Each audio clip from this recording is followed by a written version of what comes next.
Talking Grit, a Detroit Lions podcast. Powered by the Monroe County Reporters. Here are your hosts, Jason Harwood and Jacob Litton. Welcome to Talking Grit. I'm Jason Harwood. With me is Jacob Litton, the guy that would never forget to hit record when you're going to start a podcast. We know that, and neither would I, right? It's not like we just didn't do this 15 seconds ago and I forgot to hit record. Usually we'll I remind you. I And I failed this time. I didn't realize either. That's all right. I just needed extra practice. I've only done this like 115 times. I needed to, do it twice. So, Yeah. Tell everyone how you're doing, how you're recovering from your appendix surgery, Jacob. You're back at work, but you're still I'm back not at 100%. work. Yeah, still not great, but better. Every day's getting a little bit better. I'm getting there. Better than just being at home, sleeping all day. I don't know. I do. How many of those 80s movies have you gotten to that I gave you? So I rewatched Die Hard for the first time in like a long time, and then I watched Rambo, but I have not watched any of the other ones on that list. Okay. At the end of this, when we get done, I'm going to hit you up. I got a couple more on my list, and I do want to get your breakdown on Die Hard because we've heard about the Rambo. I want to hear about your thoughts on Die Hard, but we'll do that at the end. Thing that I got to bring up, if you're looking at my hat now, if you're on YouTube watching us, the Pistons, right? They are playing awesome basketball right now. Got second best record in the NBA, the best in the East, won a franchise tying record 13. And what happened the last time that we won 13 straight in a season? The last two times, Jacob. Both times resulted in NBA championships, so you got to like those odds. Yeah, so I like that. And they're definitely fun to watch. Duncan Robinson replaced Malik Beasley could hit those threes. They're a very good defensive team. They like to do a lot in the paint, and I really like that type of basketball. So I'm into it. So if you haven't given the Pistons a chance, if you don't like modern day NBA, just shooting threes, I think you might like this NBA version of the Pistons. It's good. I like it. Definitely. They're a physical team. It's basketball. It's not like what some people think basketball is. Yeah, no, it's a fun team, and yeah, they're forced down the paint there. All right. Before we move on, follow us on YouTube, Spotify, Apple Podcast. Like us, follow us on Twitter at Talking Grit Pod, and hit that like and subscribe button. Follow us on YouTube. That would be great for the channel. Help us to get to more Lions fans like yourself. All right, Jacob, you were at work today. I'm going to jump through these transactions real quick. We waived defensive line Quentin Jefferson, Arthur Mullett, and Nick Whiteside today to make room for guys coming off the injury report.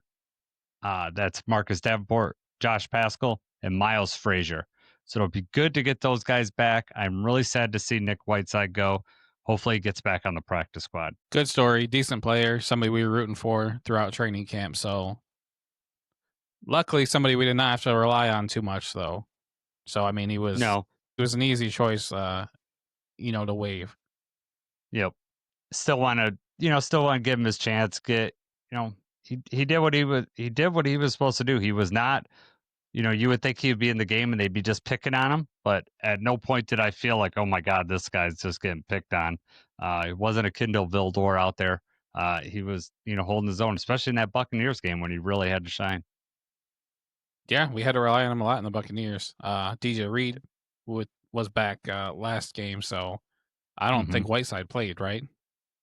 I think he had a couple snaps, but that's about it.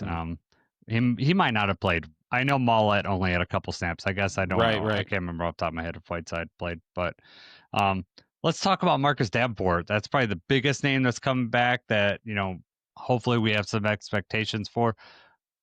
Is there anything in particular you're excited about getting Davenport back for? I just like the versatility that we're going to have with the defensive line. We kind of briefly talked about where does he fit back in because of just you look at the snaps from last week and, the obvious answer is that Lacey is not going to be getting as many snaps if he's going to be out there at all. But Roy Lopez has earned his spot on the defensive line. You've got Tyleek, DJ Reader, and Aleem all in the middle, obviously. And now you've got Davenport, Josh Pascal, Al-Quadin Muhammad, Derek Barnes. A lot of times, lines up on the edge like that. So I just like the option of having everybody healthy and being able to constantly rotate some of these guys. And obviously, Hutch is going to be out there 90% of the time, but the other guys, you can constantly keep them fresh, and then hopefully that makes them more effective. And Davenport is very effective when he's healthy and when he's out there. Like, he can be a force. So, Yep. Let's just hope he stays healthy. Yeah, exactly. I mean, that's a big ask, obviously, in his career and just his time with the Lions. It's, he's out there for a couple of games that he's injured. It'll be interesting to see what his snap counts look like. Are they going to be cautious with him, or are they just going to take their chance and, see if he gets injured? But we'll see. I like the idea of Aleem being pushed inside a little bit more, Davenport being on the outside, try to get some pass rush up the middle because we need to get to the quarterback faster. It obviously showed last week. Coverage wasn't holding up on the back end, and they were able to hit some huge explosive plays on us. And you can't be successful and win games like that. No, you cannot. All right. So normally we would have Dusty on for the Packers. Just didn't work out this week with the tight week. So we are going to be doing the Packers preview on our own here, which is fine. We're really familiar with this team. Obviously, we've already played them once this year. Jacob, why don't you go through? I'm sure most people listening to this know who the main threats for the Packers are, but why don't you go through their ratings currently on PFF because people may not know that. Yeah, so just to revisit the main threats that are on offense, quarterback Jordan Love, Pro Football Focus has him ranked number 6 right now out of 40 for quarterbacks. Running back Josh Jacobs is rated number 7. Their offensive tackle Zach Tom is rated number 8. Wide receiver Christian Watson in limited work is rated number 10 right now for wide receivers. So these are all guys ranked in the top 10 at their respective positions. It'd be interesting, to see what they were ranked before. Obviously not on Pro Football Focus, but exactly how they were ranked earlier in the season when we had played them after the first game. I know Christian Watson was not there, but you got to think the season they're being ranked higher as the season goes on. Yeah, the Packers are kind of like the team I don't know, we talked about on the last pod, they haven't beat a playoff team, the team that's currently in the playoffs yet, which unfortunately, includes us, but at the moment here. But if we win on Thursday, then they're going to be, 0-3 against playoff teams because we'll move into the playoffs and move them out, and then all of a sudden they'd have 2 losses, or no, they'd be 1-2, right? Because they'd have 1 win against us and a loss against the Eagles and the Lions. So we are currently 3-2. So we've played some higher level teams. I know that a lot of fans are down on the Lions right now, but we have played some playoff caliber teams, and we're above 500 against those teams. So that's something to hang your hat on. I'm happy about that. That's not something anybody else in our division can say. And these, the Packers and the Bears have to start playing some playoff teams, and we'll see how they fare. See if, when this matchup here is going to, have a lot to say what happens the rest of the way in the NFC North. Absolutely. All right. I think, the offense is, decent for the Packers, but the defense is a very highly rated one, obviously led by Micah Parsons, who comes in as rated as the number 2 edge in the NFL right now. They're also strong at safety. Xavier McKinney, he's number 8. You got a top 15 corner, Carrington Valentine. Their linebackers, you got 2 in the top 18 with Isaiah McDuffie and Adrian Cooper. Their other safeties, Evan Williams is rated 22, and I'll put Rashawn Gary in here just because of the Michigan connection, and we know what type of player he is. He's currently rated number 42 edge. So, just based on, at this point, Rashawn Gary is who he is. He could have explosive plays, but then he'll disappear sometimes. So hopefully, with the trouble with our line that we've had, we're going to be able to contain these edges. We're going to have a plan to get around that. It'll be interesting to see how we handled this line compared to the first time because we didn't do so hot the first time. Exactly. Hopefully our communication's better. But we're going to have some difficulties there as we get to the injury report. Yeah, that's the key. We've already seen them once. How do we adapt, and what do we do differently, and what do we do better? Yep. This will be more telling, right? I mean, week 1 is always a little weird playing them, and now you got plenty of tape on them. You know what they are this year. They know what we are this year. How are we going to attack them? It is a short week, so that presents a different challenge. But we just got to go out. We got the home field advantage this time too, so that might help the offensive line. Whereas last time playing in a hostile environment, and week 1 for Ratledge and Mahogany out there. All right, let's get into the injury report here. Jacob, you want to go through some of the names that are on the list for the Packers here? All right, Packers injury report. Let me just start with the one that I was circling anyway. Josh Jacobs. He didn't play last week. And part of the reason that, in my opinion anyway, that they held him out was because it was a short week and because they thought they were going to need him against us. So Josh Jacobs gets in a limited practice today. I'll go through the players that did not practice for the Packers on Tuesday. Defensive lineman Carl Brooks and Lucas Van Ness, and wide receiver Savion Williams. Those 3 did not practice. You got a full practice out of Jordan Love, who showed up on the injury report with that shoulder still, Christian Watson, and Romeo Doubs, the wide receivers. And then limited practice is kind of a long list, but that's, some of their better players: linebacker Edgerrin Cooper, wide receiver Matthew Golden, corner Nate Hobbs, corner Keyshawn Nixon, offensive lineman Zach Tom, linebacker Quay Walker, wide receiver Dontavian Wicks, wide receiver Jaden Reed, who I don't know that for sure, but aren't they saying that he might be coming off of IR for this game, or we don't know that? Yes. We don't know, but it's suspected that he will, but we'll find out for sure soon here. Right. So I mean, all things considered, this might shape up like how the Eagles game did, where we're coming in against a presumably pretty good team that is pretty much healthy too. Mm-hmm. Yeah, we'll see. I mean, they're getting some of their players back. The Josh Jacobs thing is going to be huge for them, whether he comes back. The Lions usually do a pretty good job, with Josh Jacobs, but that just gives another weapon, another thing you got to put resources into. And frankly, I'd rather put more resources into getting Jordan Love to the ground. Yeah. We're going to need that. We're not going to be able to let him move around like we did Jameis, because we know what the Packers like to do. They like to chuck it deep, and that's not ideal if you're looking at Christian Watson is healthy, Romeo Doubs, Jaden Reed, Matthew Golden. Those are all shifty, quick guys that are going to be able to get open downfield, and you can't ask the corners to hold on to them for 3 or 4 seconds. All it takes is a step up a little bit, moving around the pocket, and they're going to have somebody down there. And that's what they did the last time we played the Packers on Thanksgiving. Chuck it deep, and you're going to find somebody. And we just absolutely cannot afford for that to happen. Yep. So you already mentioned the players on IR for them that are notable. I'll say Jaden Reed, which you mentioned that might come out, but obviously Tucker Kraft, which Tucker Kraft had some pretty big gains for us, and he's always been an outlet for Jordan Love. They're remind me who their backup tight end is, Jacob. Oh man, the name is escaping me right now. Yeah, let's look that up here. See, on a well-prepared day, I'd have that ready to go. Musgrave, yeah. So, okay, I'll start over. So, Tucker Kraft tore us up in week 1, to be honest with you, and is just an outlet for Jordan Love.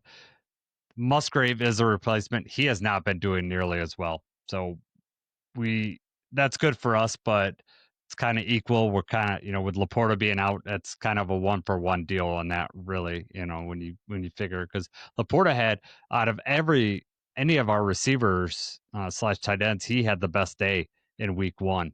And that was like in that one drive right before the half, we were tearing him up over the middle. So missing Laporta is going to be huge for us, but they're missing Tucker Kraft, so that's kind of a wash. They're also Eldon Jenkins, their center / guard. He's on the injury reserve right now, so that's notable. I think that Luke Musgrave's helmet will fly just as far when Brian Branch throws it. So, yes, I was wondering about that myself. Man, I don't know if you didn't see it at work, but every time Kirby Joseph gets mentioned to a Packers fan, they just call him like the dirtiest player or whatever, and it blows my mind because I just don't see Kirby Joseph as dirty. Now, I could see Brian Branch being called that just because of all the stuff that he's done, hitting the players, getting helmet down hits, Well, and throwing the especially against helmet. the Packers. You'd think the Yeah, Packers double really have it out for birds. that guy, but they don't. Right. Yeah. And so, oh God, it just drives me nuts. I just really want to win this game. All right. Jacob, practice report for the Lions. Again, we're getting used to it being long, but there's some newer names on the did not practice list that's will affect this game. Graham Glasgow has not practiced this week with a knee injury, so did not practice Monday or Tuesday. With it being a short week, that's not looking good. So I would expect Tristan Colon to step in there. We'll see how maybe Graham gets into practice tomorrow. We don't know, but no practices on Monday and Tuesday kind of signals that he's not going to be ready. Dan Campbell said today that don't expect Kirby to play, which I was really disappointed. I hope he's back for the Cowboys game, but this is the 6th game in a row he's missed. They must, you wonder why we didn't put him on IR, and the only thing I come up with is we didn't know, like they expected him back sooner. And now if Absolutely. they put him on IR now, they're not going to, it's not retroactive. It's not like baseball where it's retroactive to like the last date play that you have some time. Football, we'd lose them for the next 4 games. So now we're kind of stuck in this situation. Right. What We've good had would healthy scratches. retroactively do anyway? Because you can't activate players for games that already happened, or Yeah, well, I'm just saying, like, if you were to be able to say, well, put him Just on for the this IR week, and he or only has to miss, like, so many more games or whatever. right. But no, he'd be at a minimum of 4 more games out. You also have to think that, like, we only have so many players you can return. So if they thought he was going to be back and only miss 4 games, they were probably trying to preserve that. I know we had some other injuries in the secondary, but we also had healthy scratches for the last few weeks. So it hasn't been hurting us from a roster construction point of him being on the roster. Right. But if you follow Kirby like on social media, Kirby's posts and the way that he's talking on there makes it seem like he really doesn't know either. Because somebody had made a post before the game last week about how, they were trending towards that Kirby wasn't going to play again.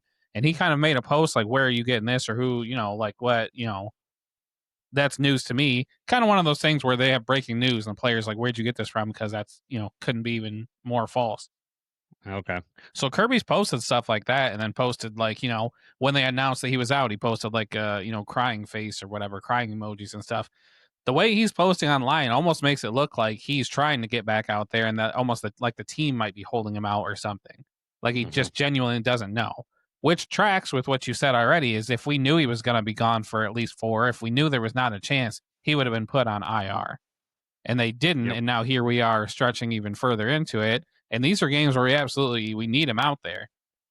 So, I mean, but at the same time, it's better to get him fully 100% and not rush it back, especially when you've got Thomas Harper playing as well as he is. Yeah.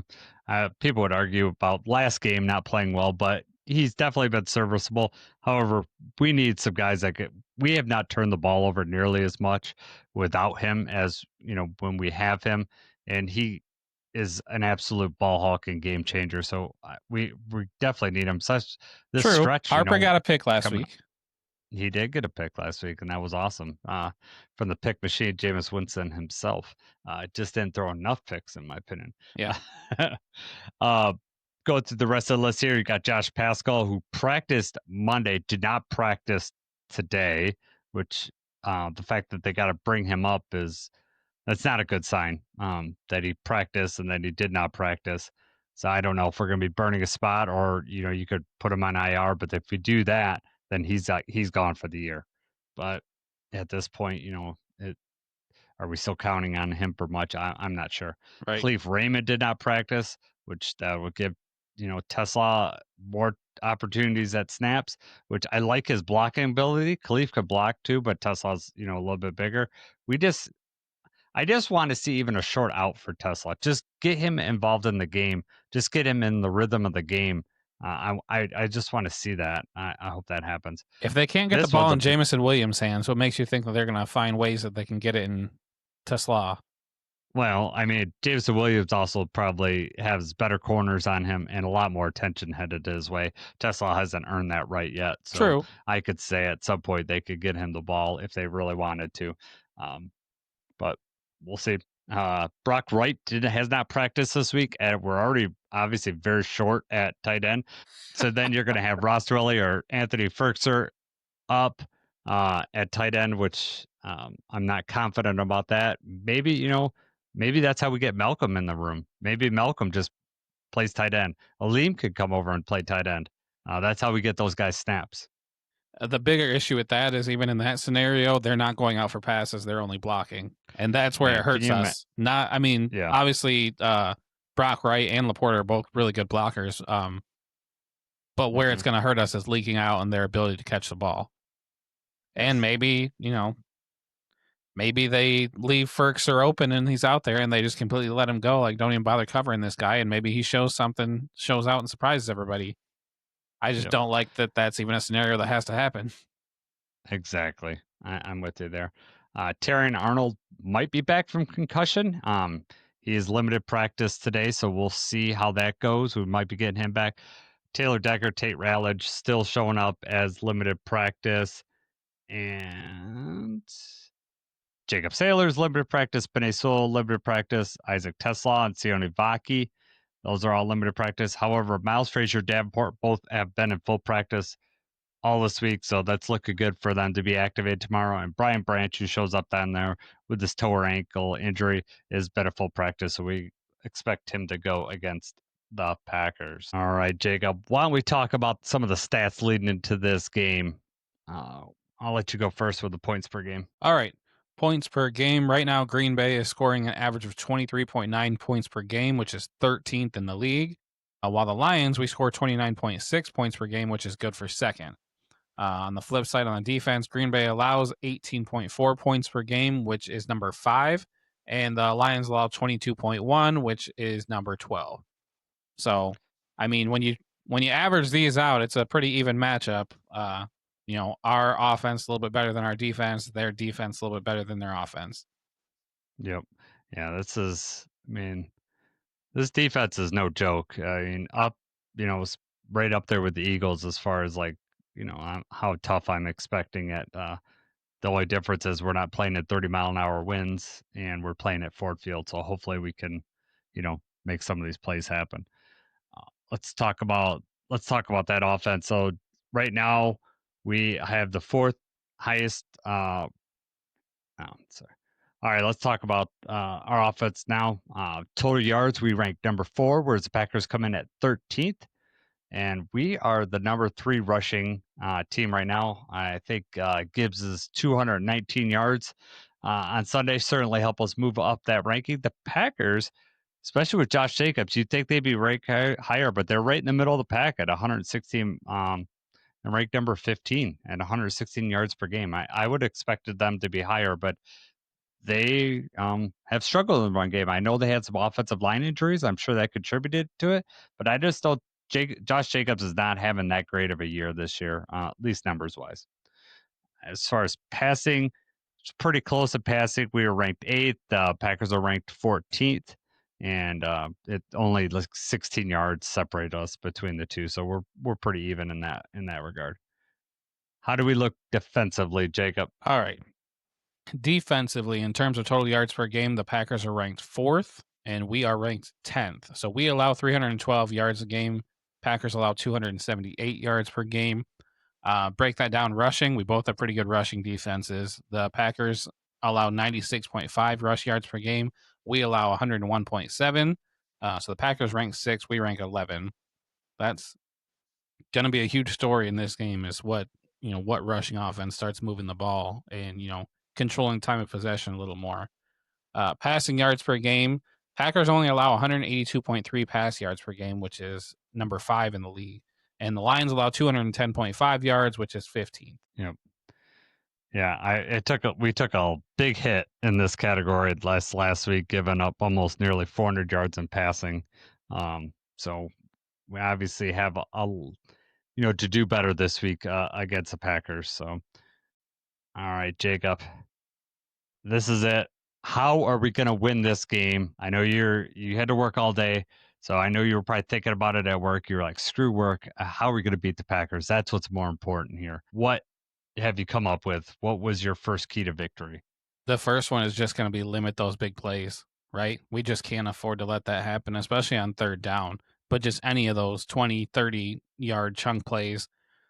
I know the Packers seen what the Giants did to us last week, and they've got to be salivating at the thought of just getting a chance to do that. So, got to keep the pressure on Love. We can't only rush 3, and we can't allow those big chunk plays. Yep.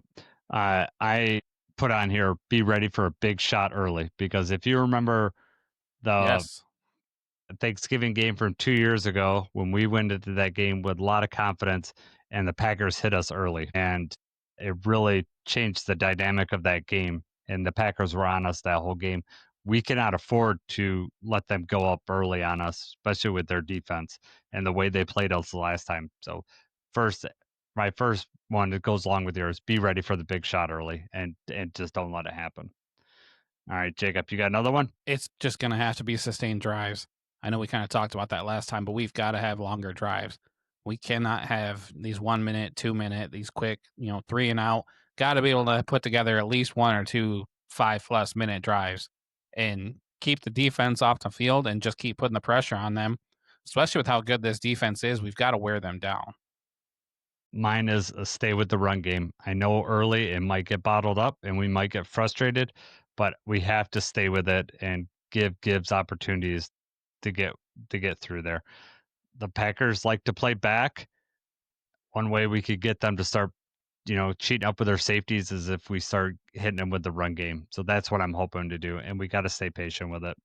Obviously it's going to take our defense to stop the Packers and us to not get out of it early, but we need to stay patient with this run game. Keep, don't let them just, take off versus golf, because Parsons is going to be able to get through that line. If they've watched us at all, they're going to try to get, Parsons through the A gap right up through the middle of our defense, especially if Graham's not playing. They're going to test that. We have to be able to keep them so they can't pin their ears back. So stay with the run game. You got anything else? I mean, no, just to add to that though, is like the first week matchup and Jameer only carried the ball 9 times. You cannot ever do that. And it wasn't like we were down, by 3 scores for the majority of that game and we had to just continuously throw the ball. They were just mixing in runs and it just didn't look good. It just wasn't there. But then, they didn't keep hammering at it either. And he's always one play away from breaking one off. So you got to keep at it. When they know that you're gone away from the run, and especially we had him in pass protection so much, we used him so much in the passing game, like just was not a good game plan, was not good execution either. This game's just got to look a lot different than the first matchup. It does. And by looking different is I want us to score first. We need to get on top of them. Like we need to stay on top of them. And so they have to play more honest and they can't just play this shell defense and, just, play with the lead. If we can get up, it's going to make us be able to be more aggressive. So score first, hopefully score often, but at least score first and stay up on them so that, they don't, because they're a very good tackling team. Like one of the top, like they don't miss tackles. And we saw that week 1, right? We were getting it out to Gibbs and they were making the tackles on them. So we could hopefully, they could make a mistake and we could do that. But if we stay up big and then we just keep moving the chains, we get those long drives like you were talking, like, just let it go, get second and third and manageable, get the first down and just, hold the ball, let our defense rest so that, we're ready to go when we need to and to get to Love. So scoring first is going to be, that was my number one key to victory, is just hopefully we could stay on top. Yeah. No, that would be huge. Keep the crowd into it, and he goes a long way playing from ahead. So, yes. Yep. Yeah, we don't want, unfortunately, as we saw the Boo Birds and the Giants, that there are some detractors and there are some people slipping back into old ways. Neither one of we're not like those people. We still have promise for this team. I'm still realistic and realize that, hey, we're just not a slam dunk Super Bowl team. However, I'm also not someone that some of these people just root for the Lions to lose just so they could be right about their narrative on Brad Holmes or Dan Campbell or how the team would be built. I mean, I feel like some of these people just, would rather be right than our team win. Yeah, well, some people are just like that. That's They are. strange to think about, that people would, on Thanksgiving, you go to the game and then you're gonna boo or be, disappointed, and I know. I hope there's nobody booing on Thanksgiving.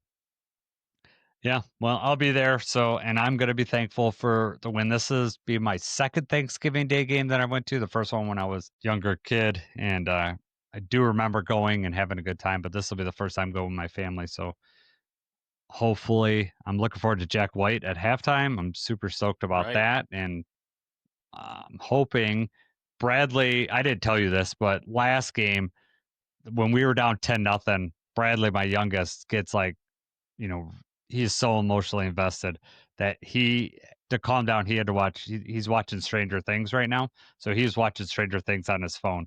He's still super interested in the game, was in it later on, but it is like an anxiety thing with him. Like he just gets so worked up and instantly starts, you know, he almost gets into tears.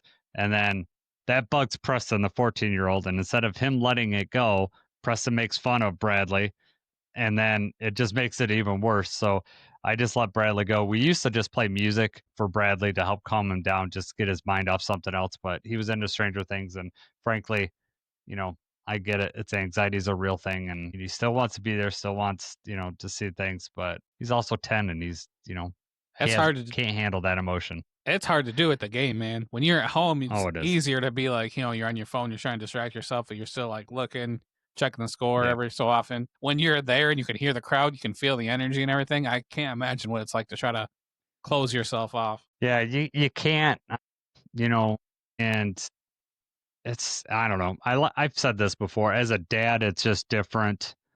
Like I'm more worried about my boys. Like obviously I'm super passionate about the Lions, right? And I'm dealing with my own emotions there.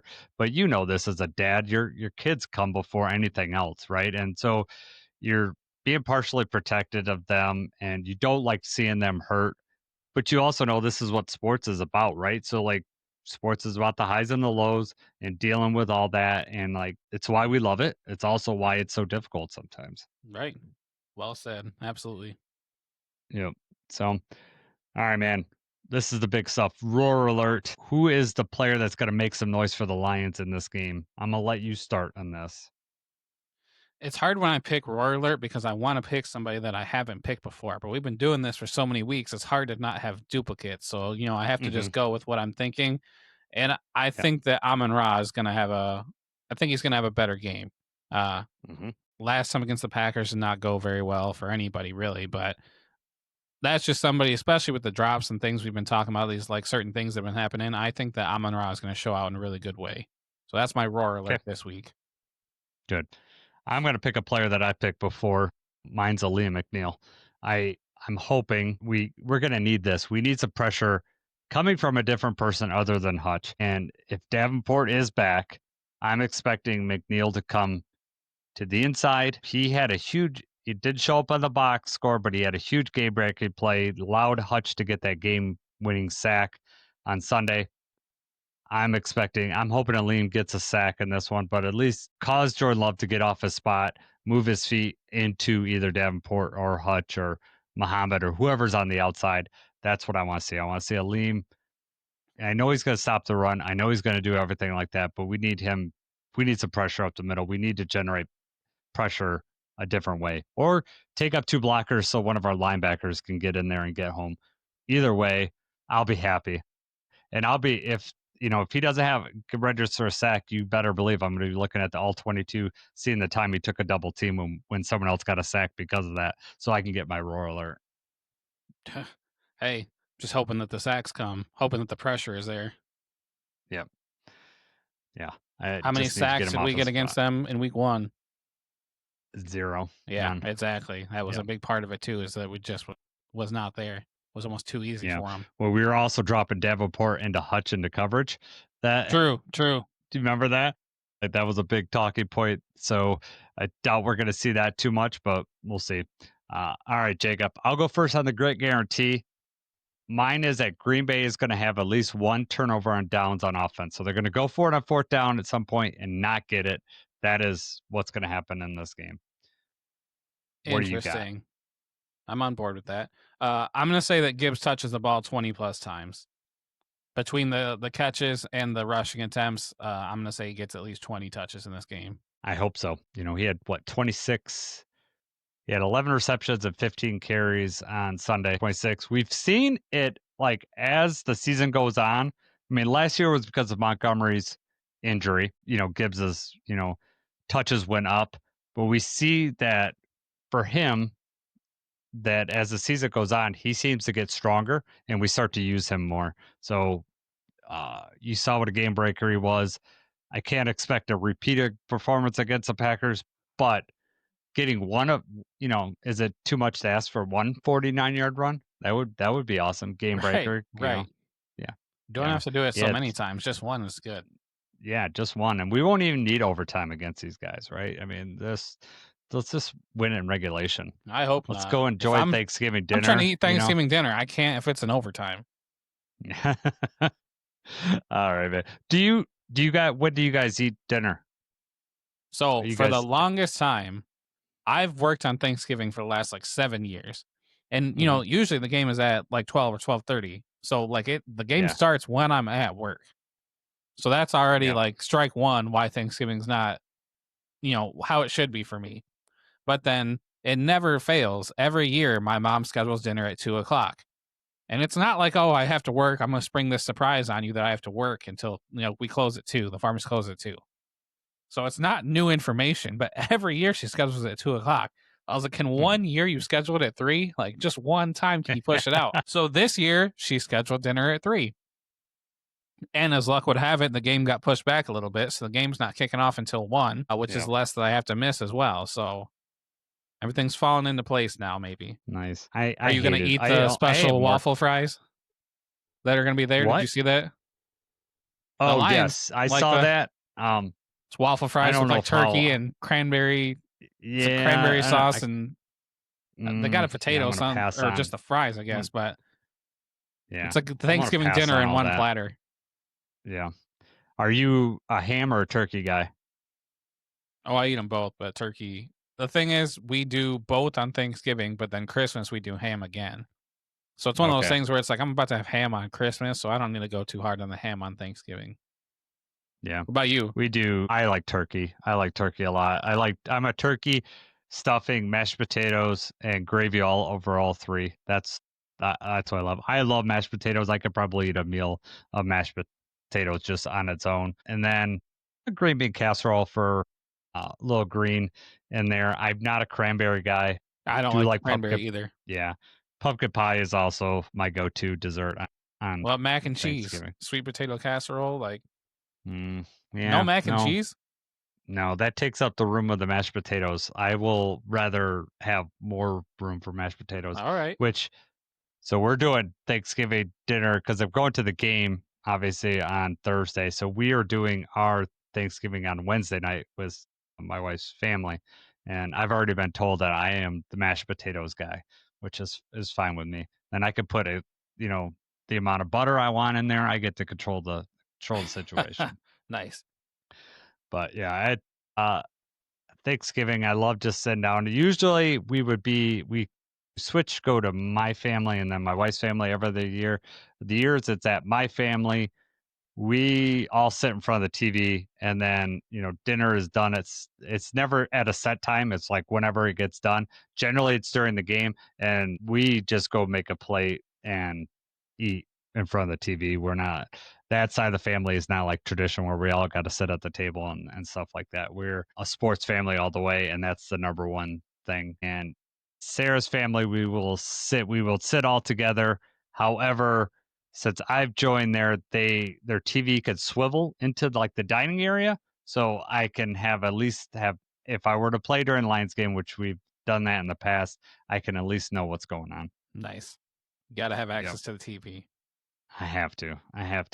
It's football's an all day thing now, and there's not even a late game, and uh, there's not even a break for a late game anymore. There's, it's like now that they started the Lions game later, it's like football. There's no long break before the Cowboys game. It's like the Cowboys game is going to start immediately, Right. You which can't take a nap obviously in leads between. into that. Yeah, no turkey nap, no tryptophan nap. Usually that hour is filled by extreme anger, and I don't want to eat anymore because the Lions blew it. Yeah, but that's where the expectations were also lower. So it's like I kind of just expected it like in those lean years. Now it's different. I remember 2 years ago when we lost to the Packers, that hurt really bad. And I was like, that just didn't feel good. I mean, losing at Thanksgiving, losing to the Packers, and after we had already beat them at their house, so we, could have put that 2-game lead on them at the time. And Right. I don't like the divisional games on Thanksgiving. yeah, I think that they should schedule the Thanksgiving games with an opponent, like an AFC opponent, like how the Chiefs are okay, playing the Cowboys. I think that that's how they should do Thanksgiving. Just because I think it makes for more interesting matchups. It's not the same because, like, if you go back the last 10 years, I feel like more often than not, it's been NFC North opponents. And then yeah, there's nothing worse than because I can't eat while I'm watching anyway. I get too nervous and stuff, and I have to wait for the game to be yeah, over. Nothing worse than losing a close game to the Bears and then having to eat. I know.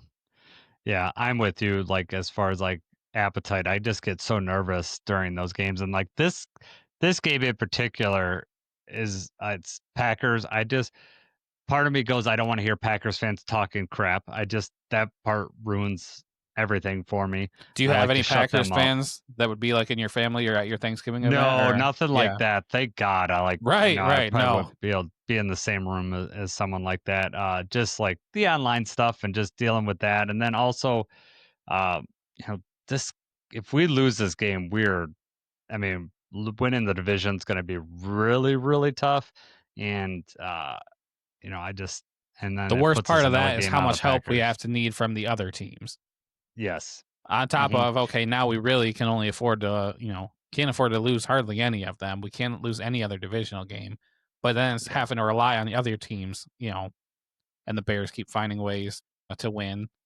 Packers Yeah. close games every week, so Yeah. No. just need to take care Yeah. of business So, ourselves.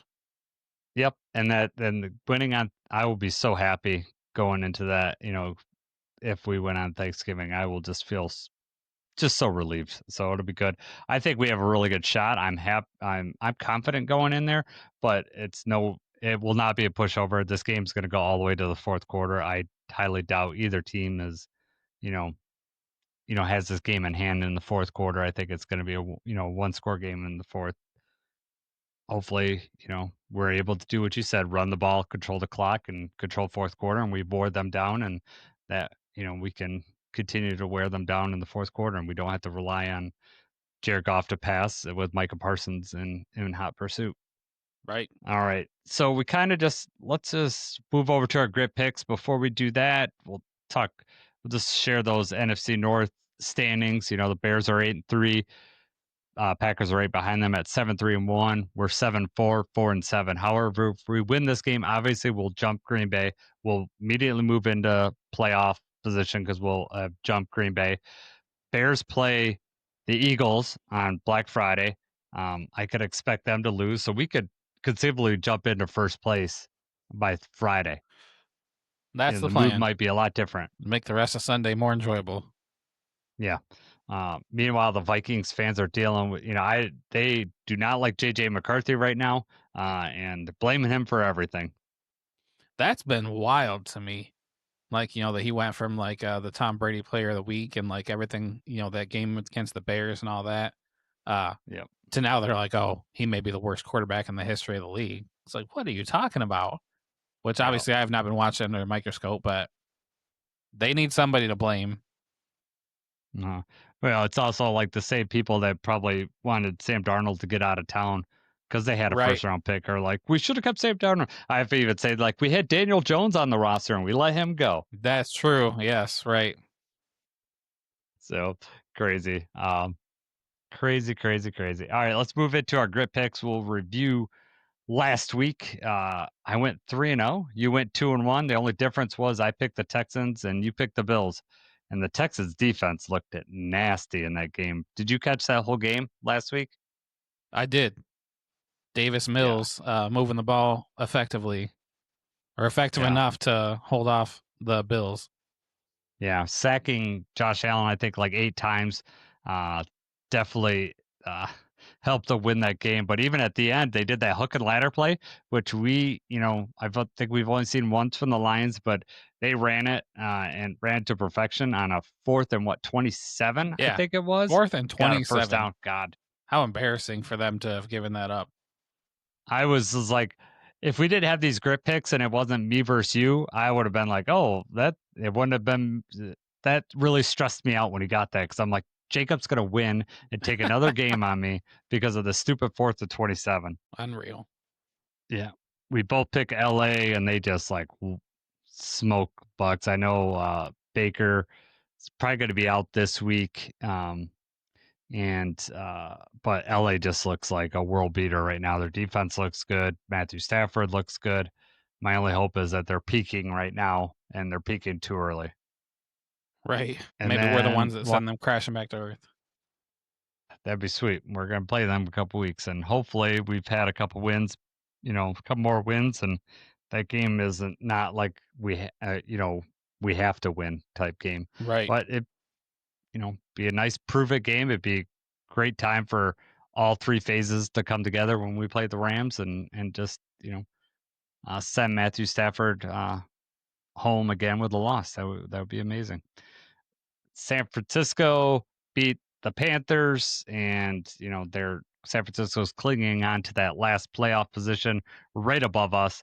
We really wanted the Panthers to take that. Both of us thought the 49ers were going to do it, and they did, unfortunately. So that leads us to Jacob. You still have a 2-game lead on me. You're 25-16. I am 23-18, but I gained a game on you this week. Let's see how it's going to go this week. We are going to pick all the Thursday games, all the Thanksgiving Day games. We are going to pick the Sunday night game and the Monday night game. First game, obviously, is Packers at Lions. If you listen to us, we don't pick the results of that game. We usually do over under or some statistical on that, some statistic from the game. This one I picked more receptions, Amon-Ra or Gibbs, and I'm gonna let you go first, Jacob. You might have given it away with your roar alert, but I'm gonna still let you pick. Did you think Amon-Ra or Gibbs are gonna have more receptions in this game? Here's the problem that I have with picking this one is just ideally, I think if the game's going our way and we're winning the way that we should, that Amon-Ra is going to be the one getting more receptions. But if you see how the game went last week, and you also talk about how it went in week 1, we had to get the ball out quick a lot, and Gibbs got a lot of catches in week 1, as he did last week. So this one is a toss-up for me. I'm just going to pick Amon-Ra because I really want that to be the case, and I want it to go well. Okay. I also picked Amon-Ra, and I think that I was scared for the same reason you are. I just think Amon-Ra is such a competitive person. He knows he had too many drops in that last game, and he hates the Packers, right? Green Bay sucks. That's the sweater that he wears. I think he's going to come in. He's going to want to prove it. Anything that's thrown his way, he's going to come down with. At least that's my hope. So I'm going with Amon-Ra in that game too. Yep. The game that follows the Lions are favored also, by the way, by 2.5. So, roughly when you figure, home field advantage, it's pretty much a toss up, but we are favored 2.5 in that game, which I kind of found interesting, to be honest with you. Chiefs are favored by 3 points at Dallas. I am going to pick the Cowboys in this one. I dislike both teams. But I think the Cowboys are going to win this game. You going with Mahomes or Prescott in this one? I too went with the Cowboys in this one, which the Chiefs defense is, their top 5 defense, and they've been holding them down in some of these games, keeping it close.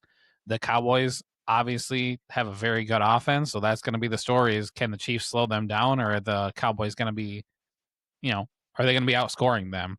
But the Cowboys are at home. I'm just thinking that the Cowboys get it done. Coming off a big win against the Yeah. Eagles too, so we'll see. If the Cowboys win, I don't like that idea that they come in beating the Eagles and then beating the Chiefs, and then they come to Coming Ford in feeling Field, pretty high and mighty. feel pretty high and mighty. I don't like that. So if the Chiefs win, I can, especially if they like blow them out or something like that, then that might be all right. But let them be all high and mighty, and let Jerry Jones be all confident, and then we can bring them crashing down to earth the following Thursday. I can live in that world too. Regardless of however the previous games go, they've still got a bottom 3 defense against our offense. So I know. we'll be I'm ready hoping for that. Kirby's back for that game though, so that we got some help in the back end. All right, Jacob. The last game on Thanksgiving is Bengals at Ravens. Ravens are favored by 7, at least when I looked this morning. Who are you taking in this one? Joe Burrow is back, is he not? That's the story I don't that know I've for been sure. told. Here's I have not. Here's the stipulation for me. If Burrow is back and Burrow plays, I'm taking the Bengals in this one. I think that he's going to just re-energize that room, and I think that, also just the fact that they're I think they're 2 games out, right? Like with how terrible this season has gone for the Bengals, I'm trying to check. No, they're 3 games behind. They're 3 games behind the Ravens, but they still have to play the Ravens twice. So this goes a long way towards them making the playoffs and actually somehow making a run that was just completely improbable earlier on in the season. So if Burrow plays, I'm picking the Bengals.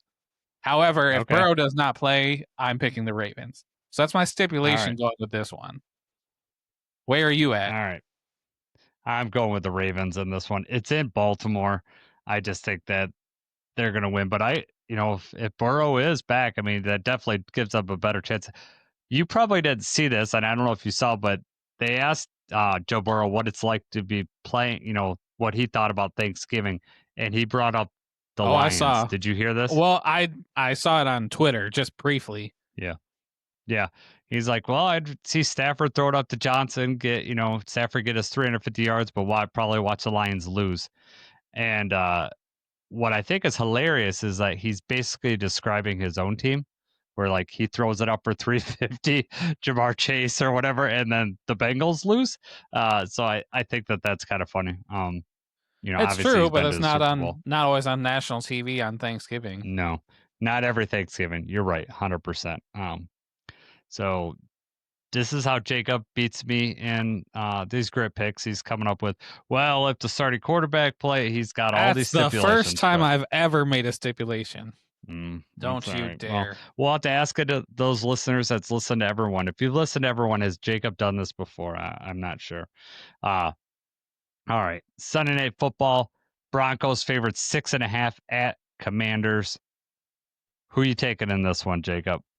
If Jay Daniels plays, you got to take the Commanders. No. There's no stipulation this one. I'm taking the Broncos. Even on the road at Washington, I think the Broncos are going to beat them. I'm going with the Broncos too. I wanted to pick the Commanders as just a crazy pick, but Sunday Night Football, they're going to have full rest. If it was a Thursday Night Football, I could see the Commanders, especially if Jay Daniels were going to play. He's not back yet, right? I don't think he's going to play. I don't think so. I mean, they're coming off a bye week, so I don't know exactly. Yeah. That's hard to envision him coming back and playing right away. I agree. So, but if it was a short week, that'd be like one of those weird things that, they got to fly across the country on a short week. But this is Sunday Night Football. Obviously, this is not stipulation. So I am going to go with the Broncos on this one. And plus, kind of half root for the Broncos because I do not want to see any chance for the Chiefs come back. I don't think the Chiefs could come back and win that division. So I just want to see that streak end. The reason why seeing the Cowboys win would be awesome because if we can keep the Chiefs out of the playoffs, my soul feels better. All right. Monday Night Football. Giants at Patriots. Giants team that took us to the wire there. Patriots are favored 7.5. I think this is an easy pick. I'm going with the Patriots in this one. Patriots defense is good. I don't expect them to give the Giants that much of a chance. But where are you at with this one? Yeah, the element of surprise with Jameis Winston is now over. Anyone who kind of thought we don't know exactly what he's got left or whatever, that surprise game happened against us. So they're going to be ready. The trick plays are not going to be working against them. I think the Patriots are going to win pretty decisively. Yep. Yeah, I'm right with you. So unless Burrow plays, we got all the same picks. If Burrow plays, then we got one different. Well, let's out of hope the 5 Burrow games. plays. We can make that interesting. Yeah, exactly. Give you something to watch. All right, man. We got to talk about these 80s movies real quick before we leave. Yeah, okay. Rambo, we already discussed. You were disappointed with it. Die Hard, when you revisited it, did it live up to the hype, or were you? What was your thought on that? I still like Die Hard. I mean, that was the first time I can honestly say like I sat fully focused and watched the movie straight through. Because like last time, Okay. there's other things going on, and I was younger too, and it was just like whatever. I'm watching this movie, but this time I'm fully focused watching it. There were a lot of things like I didn't remember, and like some of the quotes and stuff that I know that you can quote that movie and everything like that. So no, I thought it was a good movie. Would I be like, oh my God, this is, rewatchable every year? Probably not. I think that's kind of the nostalgic thing for you, but no, I thought it was a good movie. I definitely have that above the list on over Rambo. Over Rambo, yeah. Die Hard is an all timer for me. It is, it is such a good movie. So many lines you can quote from it. One of my favorite lines, and it's probably a little under the radar, was like when he's called for help on the CB, and she's like, "This is reserved for emergency calls only." And he goes, "No effing shit, lady. Is this? Does it sound like I'm ordering a pizza?" Oh my god, it's just so funny. Right. I love that. The everyman, John McClane. He wasn't like wasn't Sylvester Stallone. He wasn't Arnold Schwarzenegger. He was, just a regular guy. You're saying why that's such a good movie, and that part is missed on people that are watching it right now. It is 100%. Yep. And but like, that's what I was trying. I think we had this discussion before, was like some of these At the movies, time, especially when right. you're late to it, like say, like for instance, as far as like Halloween, the original Halloween. Okay. That was like, oh, well, there's so many, like I've seen that movie a million times. Just that's no different than ever. When it's the first time you're doing these stalker movies, then like everything copies after that. So like when you're revisiting that movie, then it's a totally different feeling. That's why like some of these movies that are timeless, like I'll say Goonies, like even for my kids is magical. Like they get on board with that. Like that's such a hard thing to hit, to be timeless. And you know I you just can't. It's hard to do that. So like each generation likes it. Like Ghostbusters is like that for my kid. I don't really see. I mean, I know they're trying to do that with the new movies and stuff like that to reintroduce it to the next generation. But you know, Die Hard probably doesn't hit that for a lot of people because it's been copied so many times. Under Siege, like just like so many movies now have copied that formula, so it's not like fresh anymore. Right. I still think that Die Hard gets a lot of love. Yeah.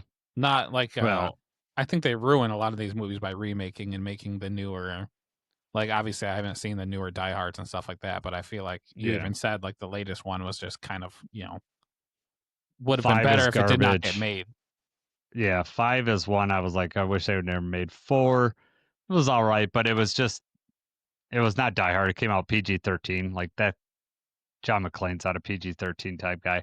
Now 2 and 3, I probably rate 3 above 2, but they're like those 3 are just totally rewatchable, and I watch them over and over again. I watch them at least once a year. Now my big question is, Die Hard a Christmas movie? Do you think it's a Christmas movie?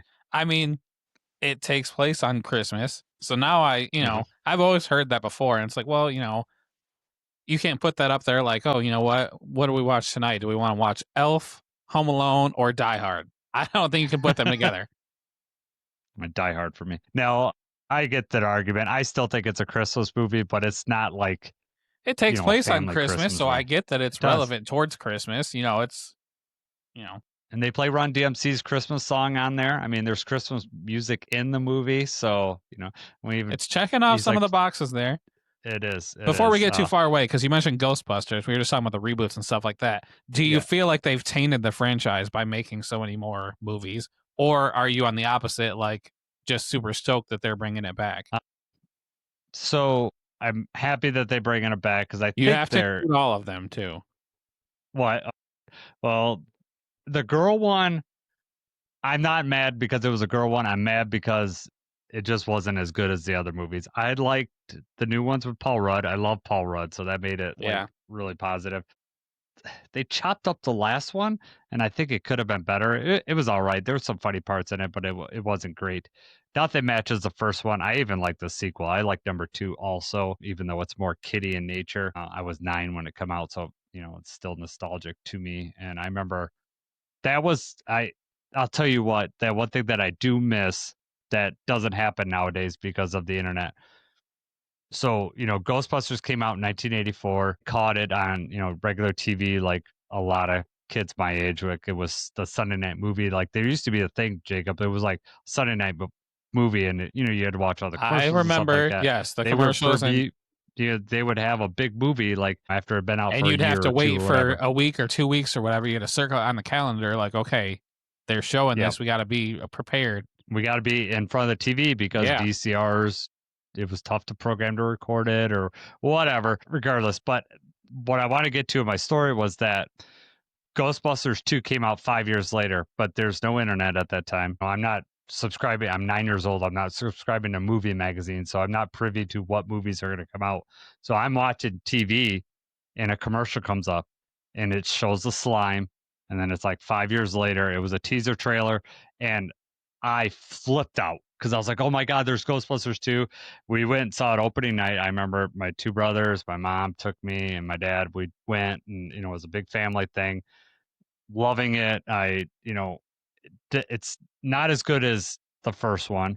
The first one's just magical to me, but I do like the second one. In fact, I watched it today. The second one I watched, I just had it up Nice. when it was, I can't think, like, now that I'm trying to think of it, I don't know that I've seen the second one, or if I'm just okay. like thinking of the plots of both of them and thinking that they're together, like they're one movie. So this is the Statue of Liberty one. Have you seen that one? I don't remember that. So you Where probably instead haven't of the seen it then. Marshmallow Man, it's the Statue of Liberty, or No, kind of similar. I mean, no, I'm not gonna. it's fine. Yeah, no, I'll watch that too. Yeah, so it's good. I don't want for anyone that's listening to this podcast still, I don't want to spoil Ghostbusters 2. It only came out like 26 years ago or whatever 26. it is. You're Yeah. missing a decade. Yeah, 36 years ago. Yeah. Yeah, 36 now. Oh, a whole decade. My God. Yeah. What other Back to the Future on your list, the top 5 that I gave you, right? Which Right. you'd see before and you And like I've that seen one. that several times. Yeah. Yep. Planes, Trains, and Automobiles was on the 5 that I gave you. That is a phenomenal movie. And then that's the 5th one. Okay. So the other ones I wanted to ask you if you had seen in the 80s, Beverly Hills Cop. Have you seen any of those? Oh my God. That's like have you seen like any movies with young Eddie Murphy, like Trading Places or I guess Coming to America was a little bit older, but 48 Hours. Well, that's what I was like just gonna say. My dad used to really like the movie Coming to America. Uh-huh. And there was also another movie that I think was Eddie Murphy, right? It was called The Golden Child. Yes, Golden Okay, Child. so Yep. for whatever reason, those two, I don't know if it was just the HBO played those a lot, so those were just the ones that were on. Okay. But I remember seeing those. I think there were boobs in Okay. one of those movies, so that was one of those ones I try to make sure that I didn't miss. Yeah. Yeah. These boobs is like that was a staple. And for, at that time there was no internet, right? So that was the only vestige. Like that was the only way you were going to be able to see them, right? You know which movie, like Trading Places, Jamie Lee Curtis goes topless in that one. In case you didn't know that, if you ever wanted to see Jamie Lee Curtis topless, that's the movie that you can get. I and don't. See. I don't at all. So Trading Places is another. That movie is hilarious. So that movie's real fun. Dan Aykroyd's in that one. Basically, the premise of that one is 2 rich people. Basically, they will create an experiment where they think that Eddie Murphy's from the streets, and they think that it's about a nature versus nurture. So they think Dan Aykroyd's character came up with all the privileges and stuff like that. So they try to switch their places just naturally. So they concoct a situation where Dan Aykroyd gets caught with drugs. They plant the drugs on him, and somehow they get Eddie Murphy into Dan Aykroyd's job to see if he could do just as good as a job with all the perks that Dan Aykroyd has. And Dan Aykroyd and Eddie Murphy find out what happened, and then they foil this whole plan. But that movie is hilarious. Young Eddie Murphy is just so funny. But Beverly Hills Cop, especially 1 and 2, very, very good. 3 is not that great, but 1 and 2, I'd highly recommend those for 80s watching as well. Real quick, because this just came to me. I know we're way off subject here. Yeah. So there was a movie that I saw when I was younger that I have not seen in a while, but it was called Celtic Pride, and it was when they kidnapped Damon Wayans. Was that a good movie or no? Because I have not went back to rewatch it, and I remember seeing the ratings on it are all horrible. Yeah. But I was little, so I was like, I don't know if that's an actual good movie or just something I saw when I was younger. No, I don't think it's very good. I think it's Damon Wayans is in there, and then the guy from Daniel Stern, the guy from Home Alone, like one of the burglars from. Is it Dan Aykroyd's in that too? Okay, yeah. I wasn't sure. I wanted to say that, but then I wasn't sure. I'm pretty sure that's him. I remember seeing it. I never probably revisited it again. I know I went and saw it at the theater, but back then, like in that time, like you would go to theaters a lot often. Like I remember going pretty much almost every weekend. We would go see a movie. Well, because you could just watch whenever you wanted, whatever you wanted at home. Yeah. My struggle though is like things like that where, because I don't have enough time anyway. There's 1,000 things that I want to see, and I don't have time to watch all the new content. Yeah. Revisit some of the old things I've missed, but some of the movies I remember when I was younger, that's like, man, I need to go back and watch that. And I'll look and I'll like read the plot and I'll see the picture and everything and feel nostalgic. But it's like inevitable that I'll look and it's like, okay, this got like a 10% on Rotten Tomatoes. Or it's like, oh, wow, this is like one of the worst movies ever. The Batman movie with Arnold Schwarzenegger. Yeah, well, so here's the thing, though. When I'm a kid, that's awesome. Like, that was awesome. Yeah. I really like that one. They came out with the cups at McDonald's. Like, I was all about that. Yeah. I tried to rewatch it, and I saw the stuff where it's like, oh, it's a terrible movie and whatever. I tried to rewatch it, and I only got like halfway through it. I was like, my God, this is just terrible. This is so hard to watch. So now I'm afraid to watch these movies like that Celtic Pride. Blank Man is another one with Damon Wayans. Mm-hmm. Just, stupid humor from when I was a kid that's like, now I don't even want to go back and watch it and have it just ruin these movies. Yeah, I don't know. I'm sure there's 80s movies that I remember are probably a little nostalgic for, but there's so many great 80s movies that I don't have to go. But like one weird kind of one is Weird Science. I watched that one recently. Have you ever? Do you know what that movie's about? The woman? Yeah, they make the woman, and then I have she's not like seen it, but I know what it's about. It is like who's when the you woman talk about that's in 80s. It? What? Who's the woman that's in it? Is it like a model, a famous person, or no? She was famous to me at that age. I could tell you that. But she married Steven Seagal. She was in like 3 movies, but no, she wasn't anyone famous. The most famous person in there is the blonde kid. He was the kid from like the Breakfast Club and like 16 Candles and stuff like Anthony Michael Hall. He was in there. Robert Downey Jr. is actually in that movie too. He plays like a bully kid in there. Nice. Yeah, that was the great thing about the 80s things is when these movies, like when I bring them up, I'm like, okay, that's an hour and 10 minutes long, or that's like an hour, hour 20. So it's like, okay, yeah, of course I can try to. Yeah. That's 2 sittings I can branch that out. But when somebody's like, "Oh man, you gotta see this movie," I'm like, "Okay, that movie's 2 hours and 50 minutes long. When am I gonna? I'm gonna have to watch that in 7 different sittings." Yep, everything was so tight in the 80s, like 80 minutes. It was like a 85-minute movie, an hour and a half. Like, very rarely do you see an 80s movie like above 2 hours. Like, I don't think that really ever happened. And everything in the 80s, there's a definite good and definite bad. There wasn't like this anti-hero. There wasn't like, okay, let's rationalize the bad guy's behavior. No, it's like, this guy is just bad. We don't need to know why he's bad. We just know that he's bad. It's like wrestling at the time, like, WWF wrestling. Yeah, good guys and you have bad guys. And, just there was no like people that everyone liked. Like The Rock or whatever, like that you had Hulk Hogan, everyone liked whatever. You didn't have people like that were anti-heroes. So that came like later in the 90s, and then definitely in the 2000s. They were fleshing out these bad guys right around the time the world started falling apart.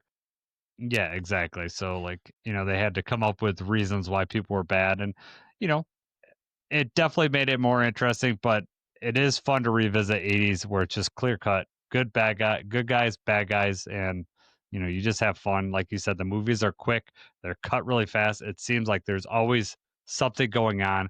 There's not like this dull period in those movies. You Right. just, you Why do we watch need to you build watch up and these enjoy it. characters for an hour for this thing? It's not a TV show, it's a movie. Like, Yeah. yeah. Yeah. It's interesting the way things have gone. Like, like a lot of good shows right now are just TV shows because they could flesh out, like you said, flesh out those characters. You got episodes, you can string some of this out and make it really good. But unfortunately, some shows also do a lot of padding, so you just have to watch. Like, have you seen Breaking Bad? Have you ever watched Breaking Bad? Oh yeah, I love Breaking Bad. Okay, good. We haven't ever talked about that, But but I yeah, never Breaking saw Bad. Better Call Saul. I watched everything except for the last season of Better Call Saul. It's like one of those things that I liked it so much. I've told you this before. I have this weird thing, like if I like something so much, I almost don't want to watch the last season because I don't want it. I That's don't want right. it to That's end. right. But now it's been so long that I'd have to revisit it. The boys are watching Stranger Things, like I said earlier. Are you caught up? Because the new season comes out, I think, probably in about an hour here. I Right. think it comes out Never tomorrow. watched it. You never watch it? Well, my Well, family is all about Stranger Things, and we watched the first yeah. episode. But that's another thing too, is it's very hard to please Deanna. Like my wife does not like most of the stuff when it's got anything to do with aliens or supernatural or anything like that. She does not want to watch these movies. So Okay. like we watched the first episode, and it was apparently right in the middle of this. Like this is not her thing. She's not going to watch it. So then it was like, hey, if I want to watch this, I'm going to watch it on my own time. Never got around to Right. it. Yep. The boys are watching it. I liked it. Sarah and I watched it together. The boys were too young at the time, and they're watching it now. So they're trying to get in so that we could watch season 5 as a family because we all like that. Are There's a they lot dropping it weekly? they are dropping it in like 3 different segments. So like, but from what I've read is every episode's like 2 hours of the last season, and Wild. so that's going to be tough to watch. It take me 10 years to watch that last season. Yeah, it's going to be tough to figure this out. So I don't know how we're going to do it, especially like during football season. Like I'm so busy with doing all this stuff. The boys are too, and we'll figure it out. The boys have somehow managed to watch 4 seasons of Stranger Things since Saturday, I think. Like, wow. Like it's crazy. They're in the car watching it. They're they're just Oh, that's true. You got nothing going on. You can watch it, all weekend. yeah, exactly. You can watch You're on not the way having to and from drive. school, wherever you're going. Yeah. Yeah.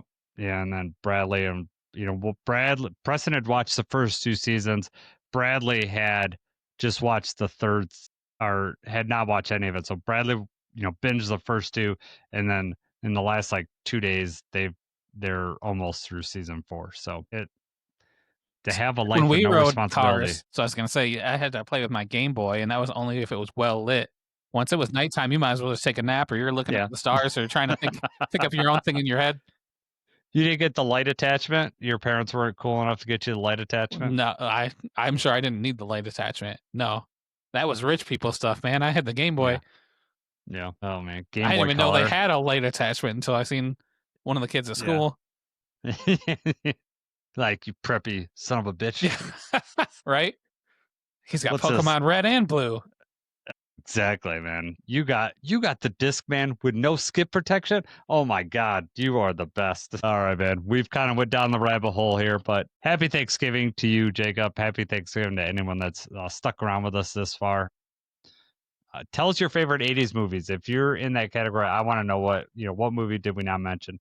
Terminator is another one, Jacob, you got to watch if you haven't seen that. That's awesome. actually, so I put that with like the Ghostbusters thing where I've seen Terminator and I've seen several Terminators, but like now looking back, like I don't know if I'm just bundling all these scenes together and it's all like one movie to me.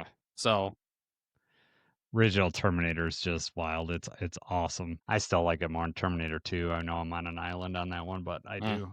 I really like the 80s nature of it. But yeah, you should watch that one and revisit that.